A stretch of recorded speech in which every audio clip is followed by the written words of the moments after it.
just to get a sense. Okay, so I just want to get a sense. There's a couple different models when it comes to social ventures. Just so you can get an understanding, again, get the ideas percolating if you are thinking about this space. You have the one-for-one model that obviously Tom's has pioneered. Warby Parker's obviously also in that space. The product time donation space. So buying a product funds the donation that's tied to a product. So feed gives a pound of food to a country. There's a portions of proceeds. So buying a product and the portions of the proceeds go towards that specific initiative. So you see things like red and things like that there. Triple bottom line. So it's buying a product that helps provide jobs, is a big one. Helps the planet, whether it's upcycling or being eco-friendly. And then profit is fair trade. So has anyone heard of Apollos? LA-based. Anyone seen Apollos? I think they're USC grads, I would say, right? All right. It might be. I'm not sure. It might be USC grads. Oh, there they go. Apollos Global. They are a triple bottom line company that I love based out of LA. So if you're in the arts district, go check them out. It kind of gives you J. Crew vibes, right? But if you read the stories and you look at the journal and you kind of learn more about what they're about, this global citizen that they really build on. Their whole model is about advocacy through industry. And they'll just go for profit, but just do whatever you want. Like, have the social impact, don't call it nonprofit. You won't be limited by any of those. Right, and that's perfect segue. Right? I agree, right? Cheers. I just had like an idea while he was going on about that in terms of in the nonprofit sector, say you're selling like mosquito nets, and you're selling them at a certain cost to make them available, and at that cost, the organization as a whole is net even. They're not losing money, they're not making money. Well, you could jack the price up, and you could make some money, but then the availability would go down. In the case of like a video game company, you can use arbitrary or meaningful differentiation, and nobody really cares to jack the price up. Because if less people are able to buy it, but your profits are higher, it's not a problem because it's a luxury good. So my question, or like what I'm just floating out there is, to some extent, profit would be good for nonprofit in the sense that they could reinvest their higher value capital. But if it comes at the expense of the broadness of their reach, then it might not be. Anybody have a solution for that? Well, what you're referring to is something called for purpose. There are a lot of companies actually out there that they don't say they're for profit, they say they're for purpose. And really what it is, hey, we're taking a portion of the proceeds and actually putting them back into operational costs. That's what you're saying, break even. What that allows them to do is to hire out a team, a successful team. Maybe it's paying a CEO what they should be paid compared to something else that they would talent-wise they would pay. So there are actually a lot of companies that are different than Tom's, so it's actually a different model, which is something called for purpose. And for purpose is hopefully something that will have a little bit more.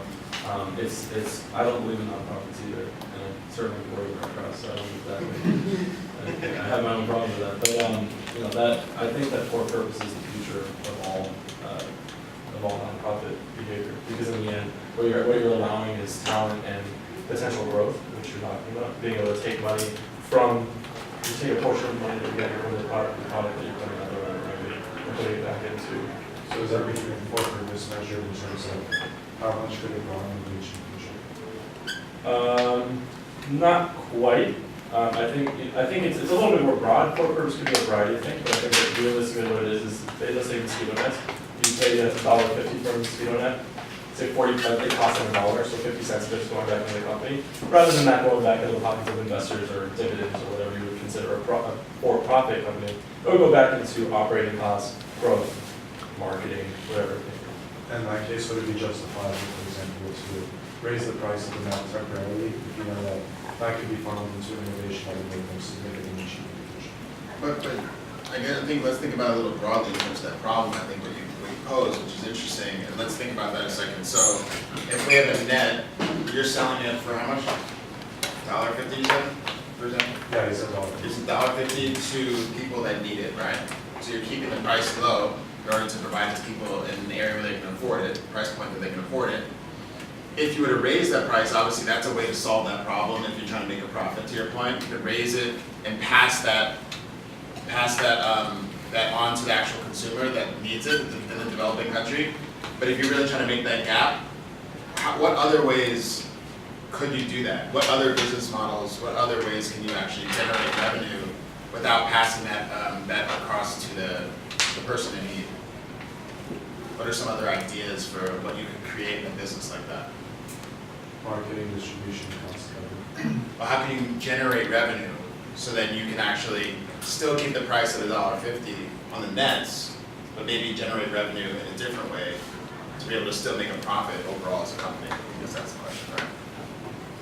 And you can sell add-on products with the net, so the net stays at 150, or you can reduce the price of the net just to attract the customers, and then once they come, you market other products as well, which could be used in the net, maybe like a mosquito cream or anything like that. So then there's like consumable products you make money on, and the net is just to get them there. You can alternatively do what drug companies do, which is basically like HIV medication here. It costs like a ridiculous amount of money, like like the 30-day supply is like $2,000. But they give away a whole bunch of it for free, or it's like printed out for like 10 cents a pill in India and like in African countries. It's the exact same molecule and the exact same pill, but we pay a shit ton more for it because we can. So you're passing that cost So you over can- to people you that can- actually can pay that You price. can, if you want to have like a charitable purpose, you can you can cost discriminate against people that have more means. Right. That's a good idea. So charge $10 for the mosquito net here. I don't care. I'll pay it on Amazon, and then you can give it for $1.50 to charity and distribute. What if we just, the people who can't pay, charge them $11.50 and then give the guys who can't, like, people who need it in Africa for free? I know, but instead of doing a one, I know, exactly, instead of doing a 1+1, like doing, just like I'm saying for any product, right? If you're not, even if you, so when people, let's say it's in India or China or something, where people can't afford it, at the same time they need it, you make them pay $3, right, or $2. And for a country like Africa where they can't afford it, and $1.50 is a lot, it's free. But it's not, I'm not going to say, like every time somebody buys one, you give them one for free. You give them for free anyways, and you charge a much higher markup when people who can't afford it. In any Western countries as well as like. I'm not working with mosquito nets, but it doesn't necessarily work for a lot of other. No, I'm just saying for a lot of other products. I'm not talking about mosquito nets. Do I need a mosquito net? No, exactly. Maybe. If you're going to the south, like excursion or something, I would take it. I mean, I live in a decent area, I don't need a mosquito net, right? So what would you give, how could you help use me to then pass savings on to developing countries? I'd say just have two separate products. Like one that is for people, let's say for you, let's say you like expensive, I don't know, cars. And so, I'm not saying that very specific, but something that appeals to you, that I can generate profit from you, and then move that profit to mosquito nets for people who can't afford it at $1.50 and keep that price. That's a cool idea. So there's a lot of, do you want to? Question is, I haven't seen as much on the converting like software or services to physical goods, which is the same idea, but like could be kind of interesting. I don't know, How'd people. that work? Say it again? How'd that work? That's interesting. Yeah, I'm not sure. People have kind of decided that they're not willing to pay for software anymore, at least outright. But I don't know, there's plenty of services we pay for, and it'd be interesting to see like, a autonomous model company that, in the world that we live in, more and more we're going to be buying different forms of media or software services, that kind of thing. Like in-app purchase in a game or something? Yeah, that's kind of what I'm thinking. So like Clash of Clans, or I don't know, a Yeah. more hipster game that. Takes like move mobile money. Yeah, totally. Yeah. Kim Kardashian in-app purchases. Right? So it's interesting, right? So now we're starting to think broader, right? And obviously, I think it's a great segue to talk about what Tom's has been able to do. They saw the model, they saw a need, and they figured out a way to tie that need into a product in the developing world that we know people would buy. And then they've even brought in from there to do some amazing things. So I'll bring on Allison Garlick.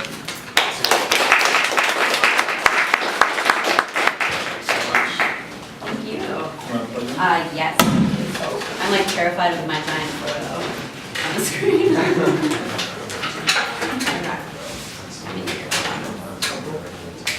Hello. How are you guys doing? Good. You like set up the segue perfectly. Nice. Okay. I already know. Hey, is it different? Okay, this one.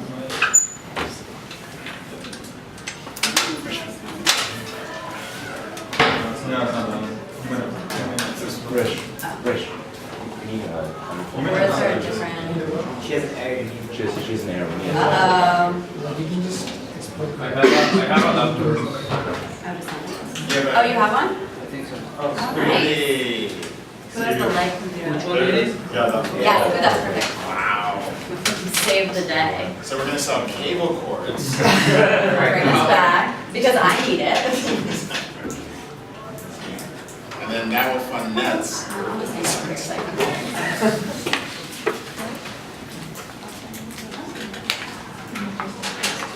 I cleaned my desktop just for this. It was a beast. It was like on my to-do list to clean desktop. Is that what housekeeping is? Yeah, no, yeah. Housekeeping is essentially that, actually. This is, I feel like this is a fraud.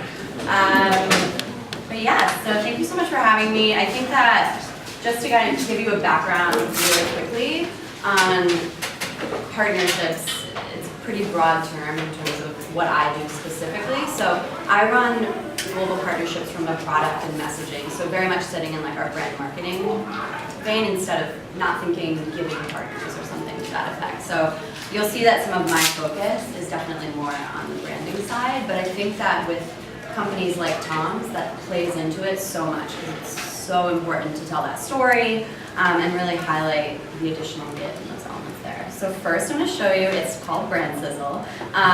This is just, I feel like a great way to really highlight what this is all about in kind of a comprehensive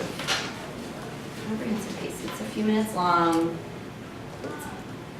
Is there a way to make this full screen? This one? Top left, like the far Yep, right. this one. Oh yeah. I can climb. It's pretty loud.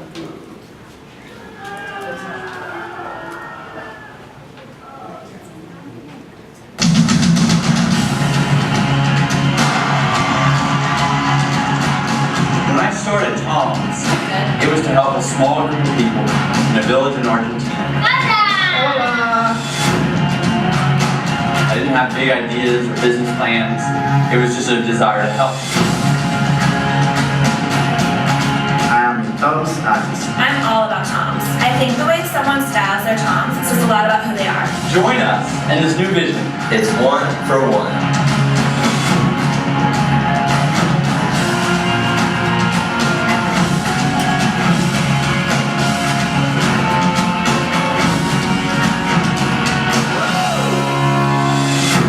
Our commitment is to address as many needs around the world as possible. Tom's is not a shoe company. It's not an eyewear company. It's not a coffee company. But it's a one-for-one company. Mike Markowski, he's the founder of Tom's Shoes. One of the most interesting entrepreneurs I ever met. You don't have to start a charity to help people. You can actually start a business and help far more.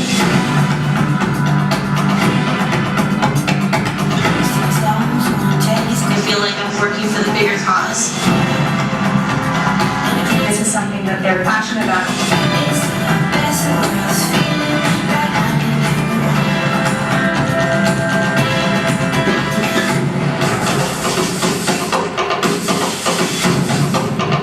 We're going with that. Brand. I think really what I find exciting, sitting more on the branding side, is that this is our Tom story. It's short, it's simple, I'll read it in full. It's while traveling in Argentina in 2006, Tom's founder, Recon, asked me to witness the hardships. They're really excited about this. my children growing up without shoes, wanting to help, he created Tom Shoes, a company that would match every pair of shoes purchased with a new pair of shoes for child in need, one for one. It's a simple story, and it's something that we've stuck with. So if you were to look at, say, an article written or an asset created in 2009, and then one today, we're going to be telling the same story. And I think the idea there is that, there's a Fast Company article about Tom's that was talking about this idea of story doing, and really kind of highlighting the fact that this is a really simple story that we can tell as a brand. But we've also found that it's something that our consumers really, really, really respond to.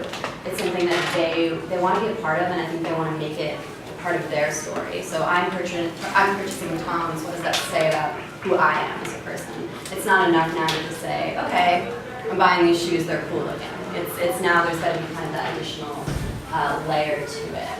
And I've also found that in working with, just kind of being in the business and talking with people that I either just see out there talking about wearing Toms, I'll say, oh yeah, you have Toms on, that's great. And then they'll want to share the brand story with me, which I think is really exciting. It kind of makes my job a little easier in terms of having so many people behind us. And then I think that brings me to the next point, which is we don't really do much paid media.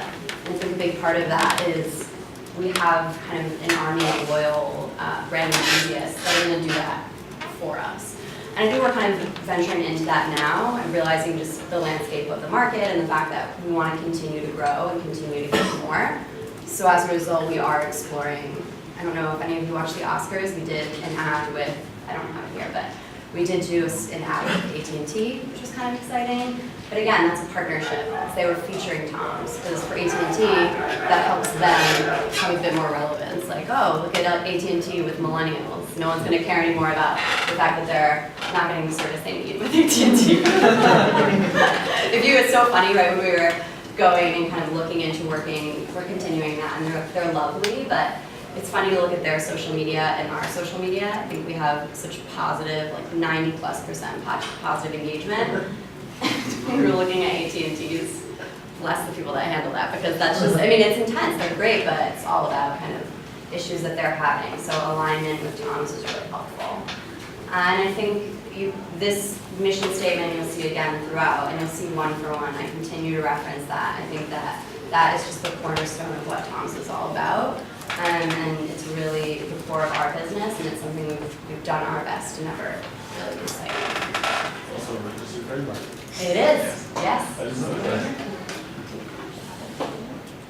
And then this is just something, I don't even really know where I found this, I just thought it was kind of a cool element to include. It was just running through different brand things we had to see what I can include here. It's kind of a manifesto of sorts, but I'll read it out. We are not a company with a mission, we are a mission with a company. We are not a charity, we are not a relief organization. We are a business that puts giving first. Every purchase has a purpose, every product gives back in a meaningful way, every partner is committed to the community they serve. And I think this goes to show, kind of as you mentioned, that I came to Tom's 4 years ago, so I was in here at the very beginning, but Blake's idea and the way that he framed up his business was to really kind of turn business on its head in a sense and look at it in a completely new way. And sitting on the brand team, it's really important for me to continue to make this clear to our consumers, because we've been talking to the same people for years. Through partnerships, it's how do we talk to new people, tell the story to new audiences that we might not already have a relationship with. And I just thought that was an interesting piece. And then this is giving. I will say that I am not a specialist in the world of giving, so if you have questions, I'll take them and field them back. But I think that kind of what this lays out, and I don't know why it's in this order, but I know you're familiar with Tom's, but you might be familiar specifically with Tom's shoes versus, say, eyewear or the different elements. So I'd kind of love to just walk you through these kind of 4 pieces.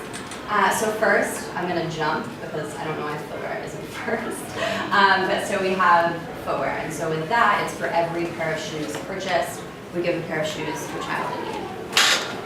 And some interesting pieces to that, we've given over 50 million pairs of shoes since the start of Tom's in 2006. It's actually our 10-year anniversary. Okay, that's actually, every time I tried to go there, it's packed. Yeah. It's packed. I think our goal there though is to really make sure that people realize there's a product, which we lead with the story and that is so important. But at the end of the day, the goal is to sell because then we can give more. So that's an interesting call out because people think it's a coffee shop only. So is it for like every cup of coffee then? They do I think for the cup it's a day, and then for like a bag of coffee or for you can buy like a clean canteen partnership that we did. It's a week.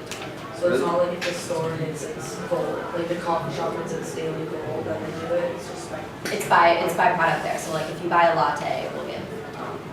Really impressive thing there is you have like Intelligentsia and Blue Bottle like right on that street, Yeah. and that People place are is still- always packed. Yeah. Yes, but that's the thing. Like I mean, and I'm a fan of Intelligentsia. I love Intelligentsia, and I think as brands grow, you realize that you need to have a story. There needs to be that thing about you that makes you exciting. But I think Tom's resonates with them, and even though Tom's is known for their coffee, they're gonna go in because maybe they feel like it's more accessible and it's more place for them. I love Intelligentsia, but I get really overwhelmed when I go in there. And then the last kind of piece, that lovely bag, is, and what's interesting about our coffee as well is that we source the beans from farmers in the countries where we live. So where we're giving back the safe water, or when we're working on water projects, we are working in the same places. So Honduras, I'm gonna forget one, Honduras, Guatemala, Rwanda, Malawi, Peru, Colombia. Yeah.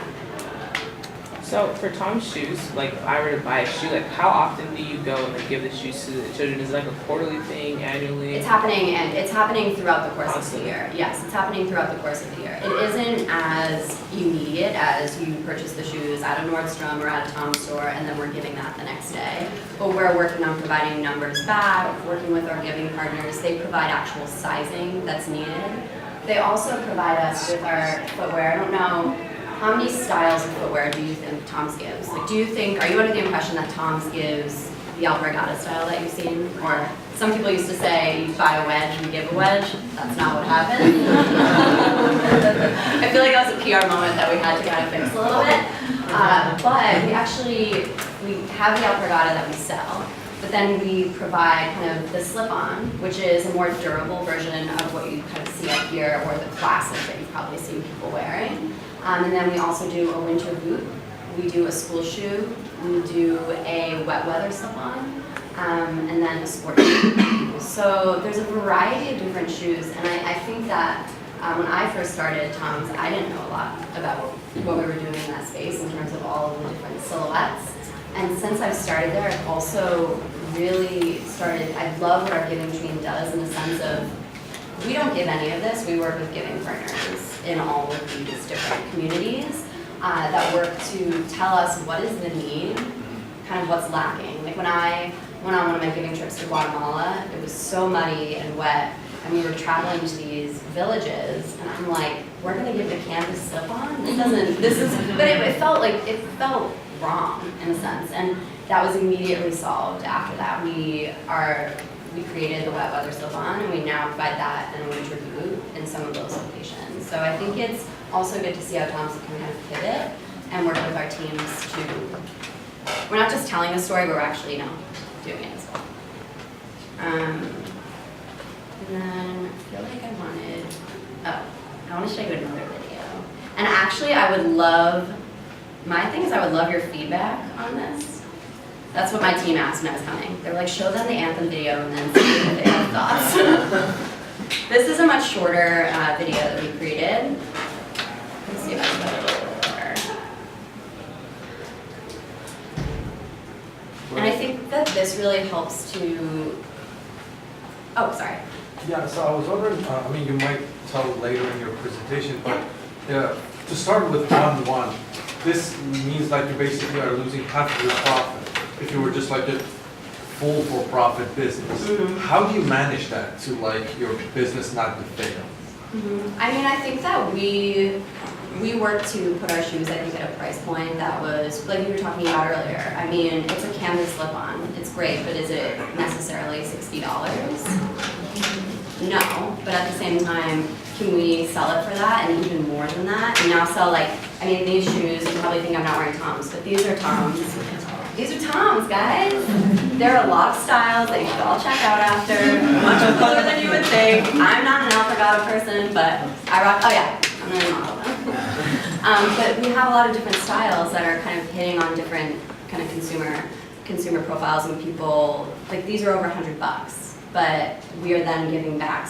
We're giving back an Alpargata. It's not like we give a more expensive giving shoe to match it, but the idea is that there was a need for these higher price point products, and we knew people would pay for them out of Bloomingdale's or out of Nordstrom. So I don't know like the true back end of exactly what's happening in that world, but I think that this idea of paying more or getting the consumer to pay more has worked for us, and then being able to still get what we give.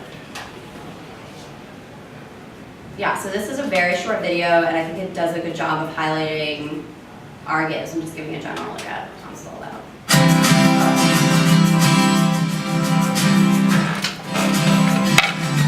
To a stranger, to a friend,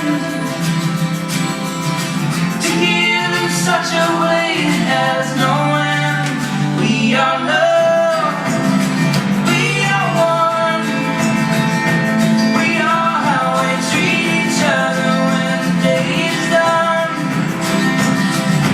Tell me what it is that you see. A world is full of endless possibilities. Heroes don't look like they used to. They look like you do.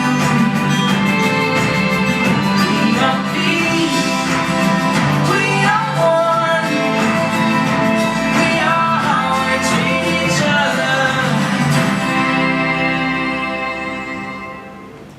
So that was kind of, we were doing a larger brand campaign this summer, and that was one of the kind of focuses. And I think really what that does, which leads me into kind of this piece, is I feel like one of the most, beyond storytelling, is this idea of connection. And I think that that's a huge part of what makes Tom's Tom's, and I also think what makes this one-for-one business model work, which is this idea that you, because I kind of put this slide in here because, like I said, this slide means nothing to me. It's just this slide of products that you sell, and then I tell you, oh, we've given 50 million pairs of shoes. But for me, personally, and also just at Tom's, this idea of seeing the fact that she's wearing those shoes and that giving is happening, that one-for-one connection beyond just the product, is so crucial, I think, to the success of Tom's. Because going back to this idea that storytelling is so important, I think the idea of connection is in some ways equally as important. For me, purchasing a pair of shoes at Nordstrom, am I going to pick just a simple sneaker brand, which is a great sneaker brand that I love, but that might not make me feel like I'm a part of something bigger. And I think that that's this kind of focus area that we continue to challenge ourselves at Tom's as to how we can, involve people more in this idea that your purchase isn't just for yourself. It's kind of this idea that your purchase can help someone else, but in turn it kind of makes you feel more connected and more a part of everything that's going on. So I think that we try to do this a lot across kind of our channels, is tell that story, that almost equation in the sense of shoes for you. Produce them for cheaper, and then that's funnel more margin into building up the infrastructure, and then also as you connect with more giving partners, are you able to have like increased efficiency in distributing like shoes and the eyewear, like a better clinic for doing the cataract surgeries as you have more kind of these partnerships established? Absolutely. I think that that's a big piece. I saw that kind of even firsthand. I have a lot of people that would talk about kind of the first giving trip they went on early on, and then they're employees, and then kind of 5 or 6 years later. And this idea that as we've grown, we've also, because to kind of put it in perspective, the shoe element, or whatever element it is I've never seen sight giving firsthand. I've heard that from everyone. I haven't gone on a trip that's seen that, but it's an incredible experience. I mean, you can do pre and post op, so you can see someone who has not been able to see, and then the next day, it's incredible, and I know sometimes it takes a little longer, but that's so impactful. For shoes specifically, an example of this is the shoes are integrated into a much larger program that the partner is supporting. So I think that that's unique as well, going back to your point. So we want to work with partners that are, their larger overall kind of mission and focus is something that we as a brand feel kind of aligns with what we're doing. Because what we do is, in Guatemala, the shoes were used as incentives to a certain degree in terms of women in the community, getting them to come to these training sessions and focusing on building kind of small businesses and getting, it was almost like getting the shoes for their children was incentive to get them to be a part of these programs. But that's all the giving partner. So the giving partner realizes what the need is, what the community members will respond to, and then that's kind of what clearly does that. Do you consider the community members your customers as well? Or is it just people that are purchasing your products? I mean, I would say that we refer to everyone kind of in that vein. Yeah. Curious about the manufacturing and supply chain of Tom's.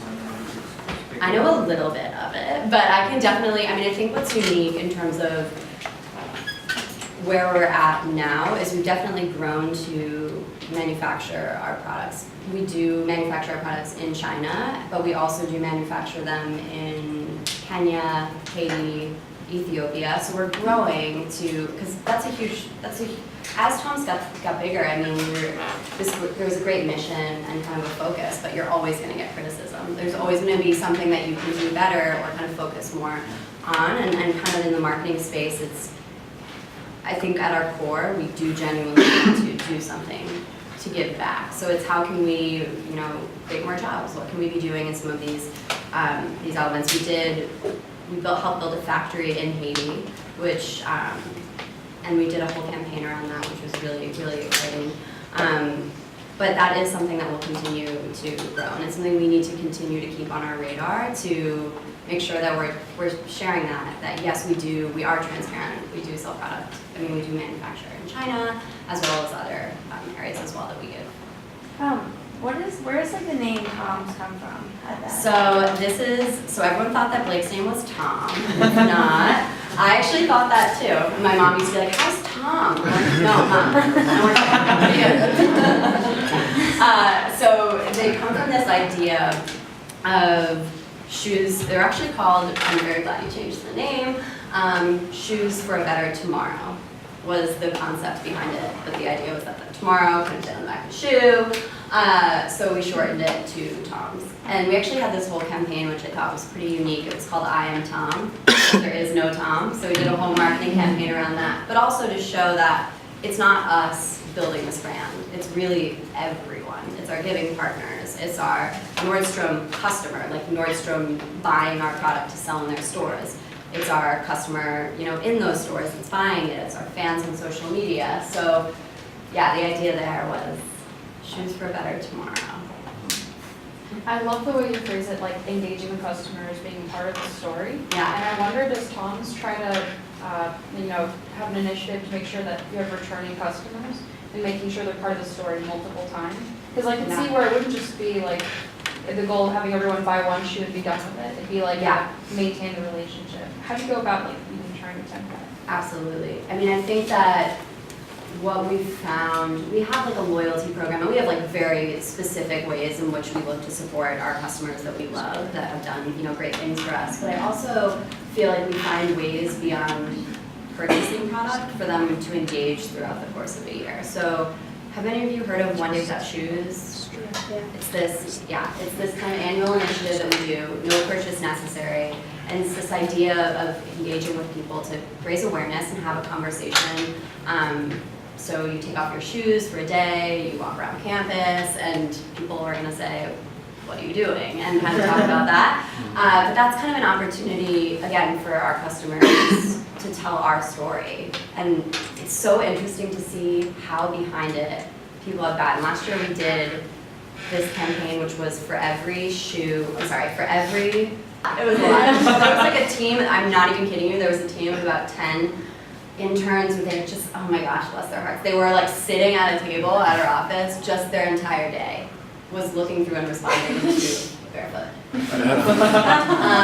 But yeah, I mean, I think that that element was, I mean, we saw over 300,000 people posted barefoot photos. We gave 300,000 pairs of shoes in like a week and a half. I mean, it's incredible, and I think that was a really new entry point for people. You know, you don't have to purchase our product.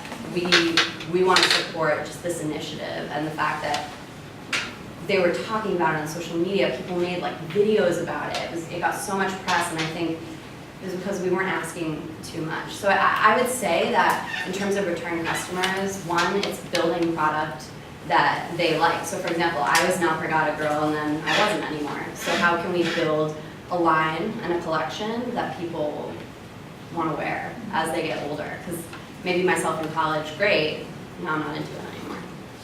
I have a question. This is in no way a target to Tom, that is asking you. Don't even worry about it. What do you think about adding the charitable impact to a company, like just having a company and then adding the charitable like aspect to boost in a marketing camp, like from a marketing standpoint, you know, like so if I run a company and it's hard for me to market myself to say, oh, I just make really nice shoes. But if I market myself saying I make really nice shoes and every shoe you buy I'll give a free shoe to somebody else, then I can price myself 200% to what I was. What do you think about that? Like just using charity as a marketing aspect?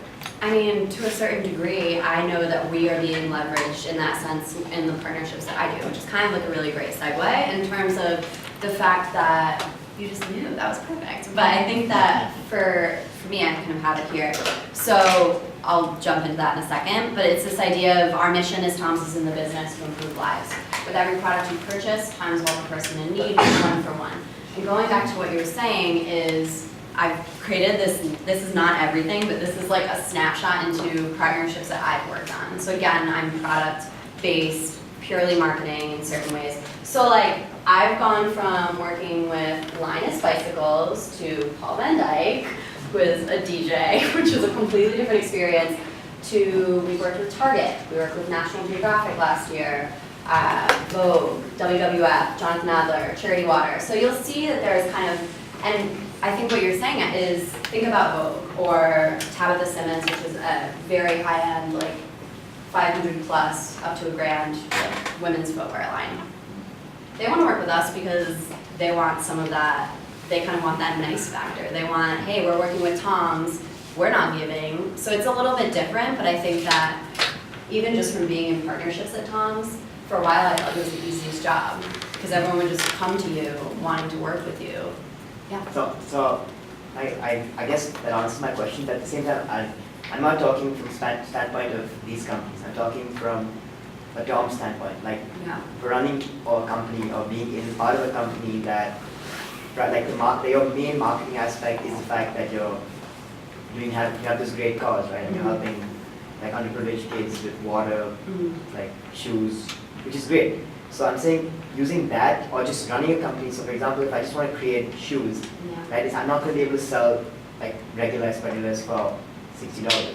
But when I add the label and I say, oh, you know, I'm selling these shoes because every shoe you buy, I'm going to give one back. People are suddenly like, oh, then I'll pay $60. But otherwise, I'd only pay $8. You know, just to leverage that. For example, like Sperry does the exact same thing. They have a pair of Spendelers too, but nobody. It's still, Tom's is known for being that brand. So it's like our giving gives us the opportunity to price yourself and make a higher profit, you know? Absolutely. And I think that, and I think that higher profit has allowed us to, I think it's totally right to a certain degree. I mean, like I was saying earlier. It's still happening. Yeah. You're still helping in that. So you're still helping, but it's a really good point. It's that you're still giving. But yeah, I mean, we are a for-profit company, so we are also making money. And I think we've realized that, I don't know, you're right. If you could sell a $60 pair of classic slip-ons, but people are buying it. So it's interesting that it's going back to that story, that one for one. That's what's selling it in so many ways. I don't think people are thinking of the structure of the shoe necessarily. Do you think that's a new thing? Do you think, because I see your point, and that's great that that value is being able to be created from doing good. You know, value can be created and goodwill and the brand can be created through that. It's obviously a positive thing. Do you think that that's a new phenomenon where? No, I don't. Do you think that it's always been a phenomenon? I think it's always been a phenomenon, but like as you mentioned here, and I like that a lot. Like you said, like our generation or my generation is very like wants to say they're going on helping, you know, like doesn't want to be that kid sitting in the back saying, oh, I just want to make money. Like so everyone here wants to make money, but when I say, oh, I want to make the most money in the room, everyone's like, what an asshole. Like that, like, no, it's just that's how the generation is, right? Like, oh dude, like that guy was only here for money. No, but like, oh, I want to help people. Suddenly you're like, wow, look at this angelic creature. Like you're the star of the room because you want to help people. So like a lot of countries now, like I'm from India, so a lot of countries now have like a CSR, like especially in India, every company who reports profit has to do something like a corporate social responsibility, right? And a lot of countries do that, but suddenly those countries aren't doing as well as the countries that say our goal is to help people, and then suddenly everyone's like, oh, I'd rather buy this bottle of water for twice the amount because their goal is that. They don't realize that even this bottle of water is giving back.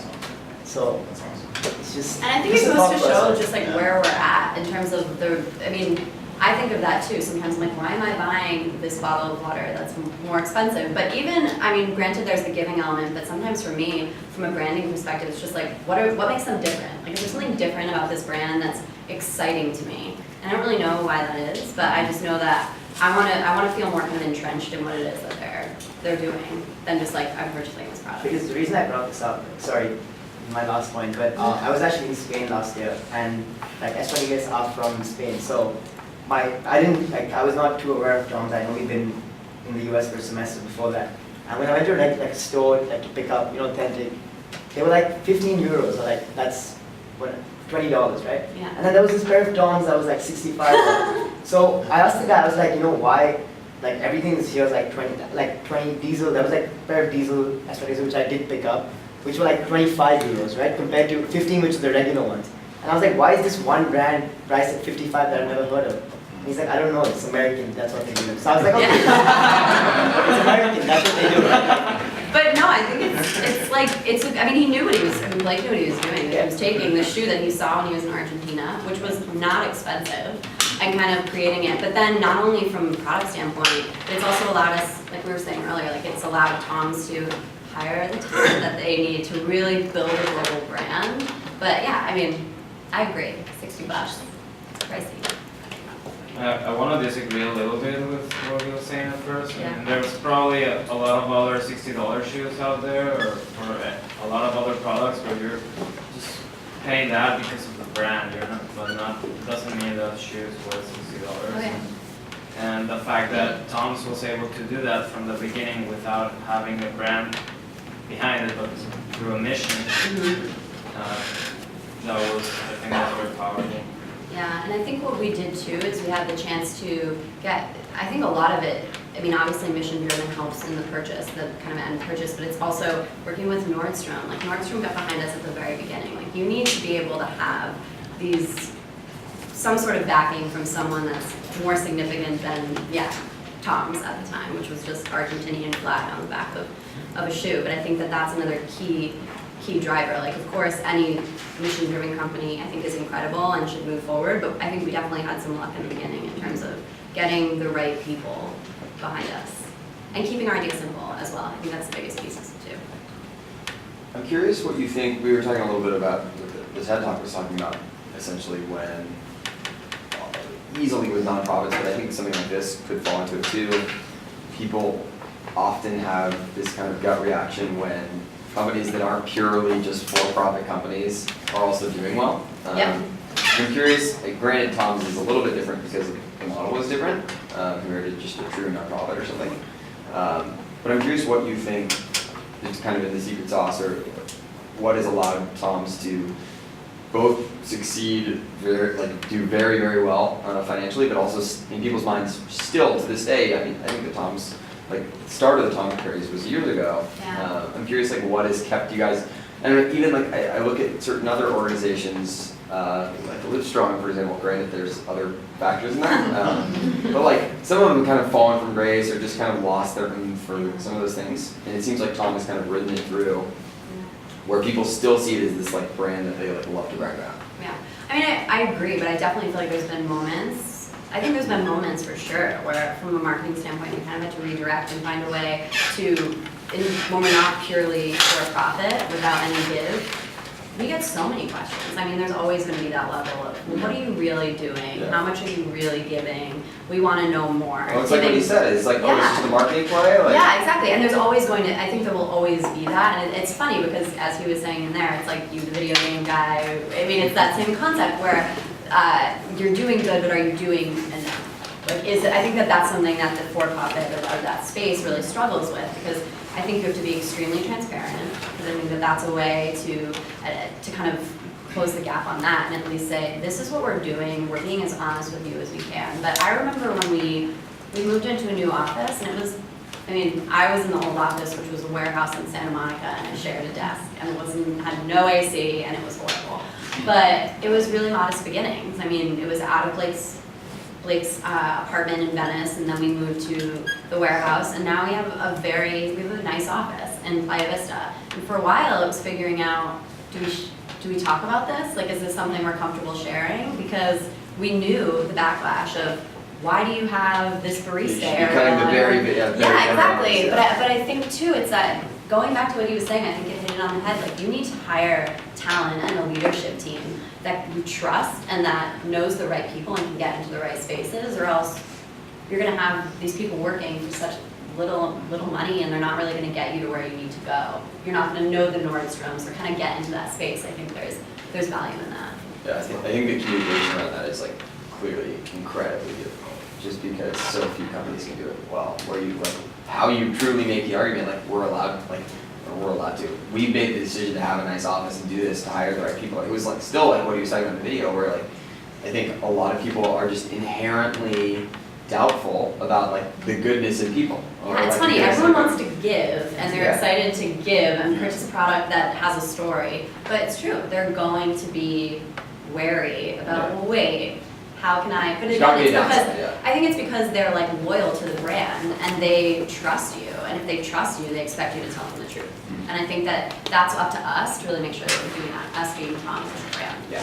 And how is there transparency around, there's like annual reports? Yeah, there's annual reporting. I think we've started to do a better job at that. I don't think I think we've kind of built that. And also, I mean, we sold 50% of our company last year to Bain Capital. I mean, that's huge. Imagine that's something that's out there and that we know, but also, okay, now everyone knows basically how much Tom's is worth to a certain degree.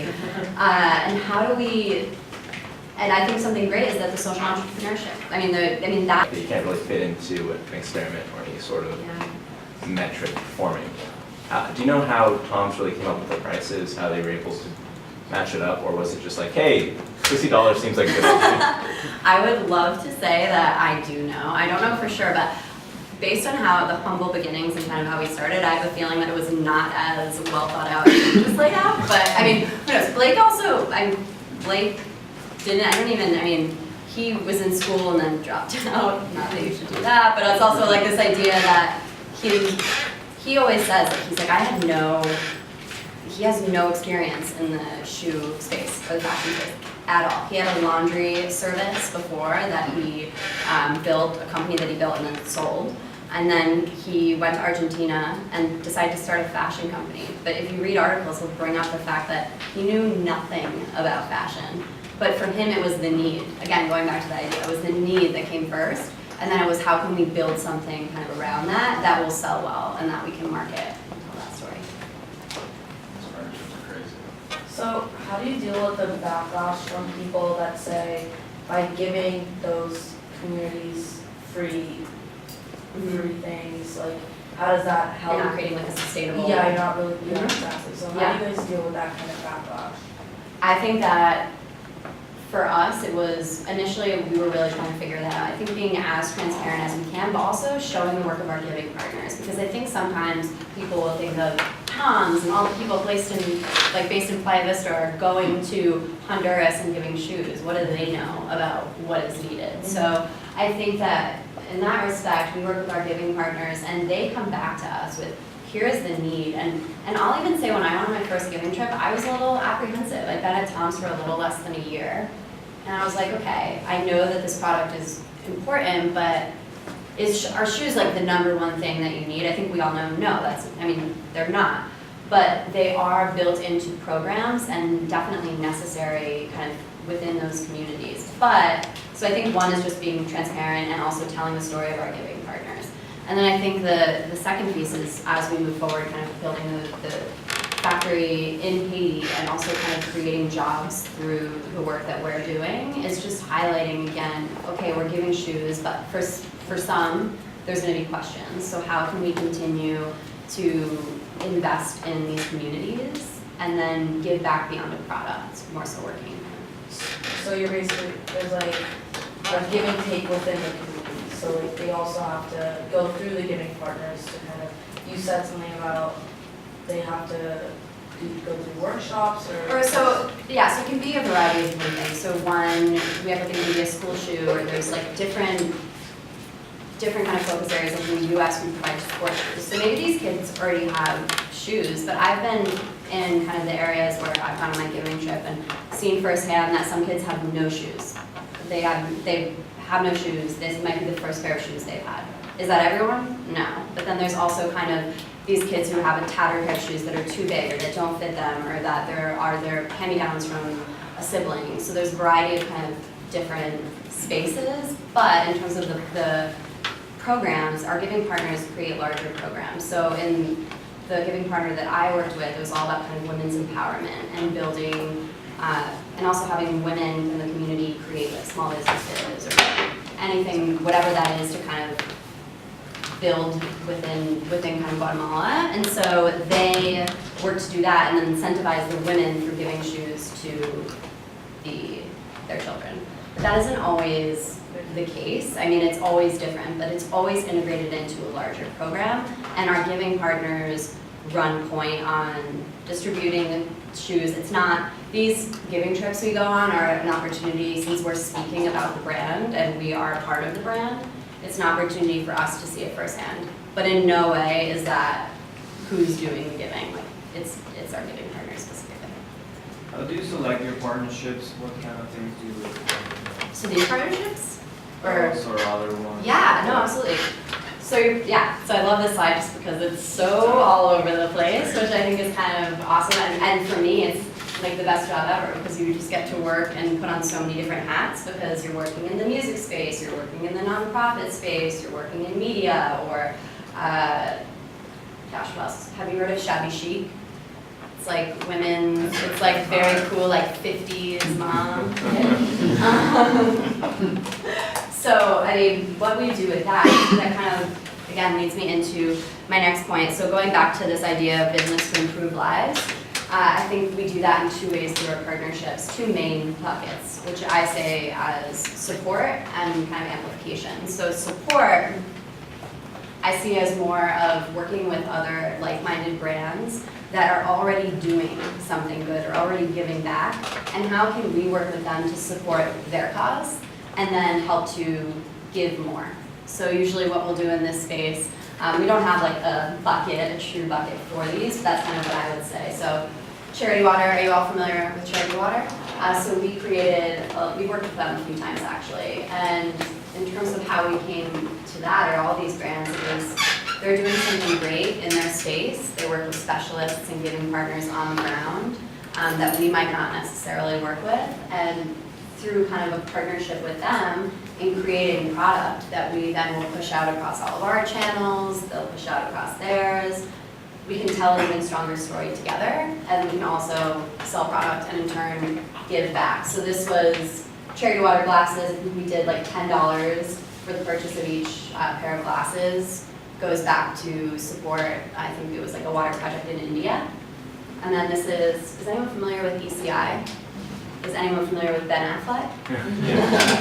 So ECI is actually, we co-founded ECI. It's like a grant making and advocacy organization focused on Eastern Congo. And he is super connected to that. And I think this is kind of twofold. This is an interesting one. One, because it's focused on the product, and there's an additional give back to ECI to support their programs. But then there's Ben Affleck involved. So the more, to be totally honest, it was how can we leverage Ben Affleck to, one, help us sell this product, which will give back to ECI, but also kind of having him out there is only going to help to further our mission as well as kind of theirs. And then Charlize Theron, again, there's a vein I realize of working with celebs. Charlize Theron, Africa. But I also feel like that's a good point. Why are these celebrities getting involved? I mean, they already have these very robust careers, but it's the fact that there's something more that they want to do. So I think that it's interesting that there's continuing to be these types of things that pop up. And in typical scenarios with celebs, these would be like endorsements. Yeah. They would ask if you was a regular shoe company that didn't have a give back or Yeah. didn't have that built in, they'd be like, okay, pay me X million and then I'll endorse your product. But saying Ben Affleck or Charlize Theron, you're feeding into things that they're really passionate about. You guys also seem to have the same ethos and careers there, and you guys are both together add more impact. It's like a different kind of proposition. Yeah. So Charlize Theron, we're actually working with them again this year. And it's just a really great opportunity. They work with some of our giving partners in South Africa as well, which is kind of really great tie-in. And they're focused on HIV and AIDS awareness and education. So I think it's just interesting to look at kind of that focus, which is more on kind of the giving back space. And then you go here to, are you guys familiar with Tabitha Simmons? That was kind of, as I mentioned, the high-end, very expensive shoes. I was very excited when these came out because there's no way I could afford it. The other one. But I think what's exciting about these two programs is that these help to amplify our story. So they get Tom's, both the collection and then just the larger Tom's mission and brand, into really channels and distribution channels, marketing channels that we're not going to be in. So Tabitha Simmons, what was unique here is her husband was a photographer with Vogue, and we sent him and her on a giving trip, and they featured the entire thing in print in Vogue to align with the launch of the collection. That was huge for us because it's not just a product placement, it's we have an influencer, a designer, telling our story. She brought her kids on the trip. It was a really unique experience. So I think with our partnerships and what I do specifically is how can we make them unique and exciting and something that maybe, for this one it was fashion. The goal here was how can we get out, get more press in the fashion space, and really highlight this collection. I mean, the product was more expensive. So like the Alpargata was like $100, not even, it was definitely higher, but the idea was that we had no problem selling it because we sold it in Bloomingdale's and we sold it in other accounts where she even sold the product into like her account list. So it was just a really good opportunity. You see, you're selling them for $100. Yeah. Isn't that cheaper than what you usually sell that? Wait, these? What she owns something. These ones? Just generally, like for her brand. Oh yeah, so that's the thing. So, Makes but that's sense, the yeah. thing. We were talking to her audience. That's the difference. So I think our consumer responded well to this. But that's the idea of totally about amplifying it and kind of also just sharing it with a new audience. Is the idea that it was so much cheaper and you're giving back. So for them, it's kind of this win-win where it feels like you're taking something else. So isn't it, it's just like what H&M does with their like feature designers, except you guys are actually using that. Yeah. And what's interesting too is like, so for these, there's that additional give. For these, there isn't, but and we try to, as much as we can, bake in an additional give, but with some of these brands that have no giving story, 1-for-1 is strong enough. And I think that in and of itself really helps to shape it. So yeah, Tabitha Simmons was really unique, and like you said, it was far more accessible for her audience than her consumer than normal. And then Jonathan Adler, are you familiar with Jonathan Adler? That's fine if you're not. But he is a home decor designer who is groovy graphics is like his whole brand statement. So what we did with him is we did a whole collection of footwear and eyewear. And it was really, I mean, it was super, super successful. He's home decor, but it's like we're featured in Architectural Digest. And these outlets that aren't gonna really talk about Tom's, but we're able to get in there. So those are kind of, for me, like the two focus areas. There's so many, as you know, so it's a bit much to get into, but yeah, that's kind of it. And then I had this quote that I included just because I kind of found it from Blake, and in terms of social entrepreneurship, I think the biggest thing to take away is like this idea of a simple idea, and to really start small. I know you were all mentioning earlier that you want to, you're looking to start your own businesses in the future, and I think that if you look back at Tom's, we've grown so much and we've done so much, but it started with something so simple that I don't think we knew was gonna It's amazing. Does Blake make everyone read his book? kind of. Well, I started read it, so it's unfair because I did start as an intern, so I did have to read it. Not had to, but kind of had to. You guys should all read it too. You should read it. You should, well, you haven't been forced to read it already. Did they give you copies of it, or did you have to go out? Oh, yeah, they gave us copies. Oh, I wasn't gonna buy it. Yeah. How do you compare like Tom's to other colors? I know when the Prius came out in like '98, the whole thing was they designed it so crazy that people would notice it, and then when you drive it around, it's a proclamation that you drive a hybrid car. And Toms are kind of like that for the longest time, as you could definitely tell when someone's doing Toms. And then sales kind of flatlined. And then Tesla came along and they said, yes, there were Toms where, like, are you guys seeing that the brand appeal that it's a one-for-one thing is slowing down? You have to start actually making shoes that are better than everyone else, or just look kind of I think we'll always focus, because I think we have to be realistic. Like, are we ever gonna be as technical as a Nike or a certain brand? No, like we're not, and I think if we explored that and tried to do that, it would feel like inauthentic. I feel like people wouldn't respond well to it. I think we'll continue to build a line out,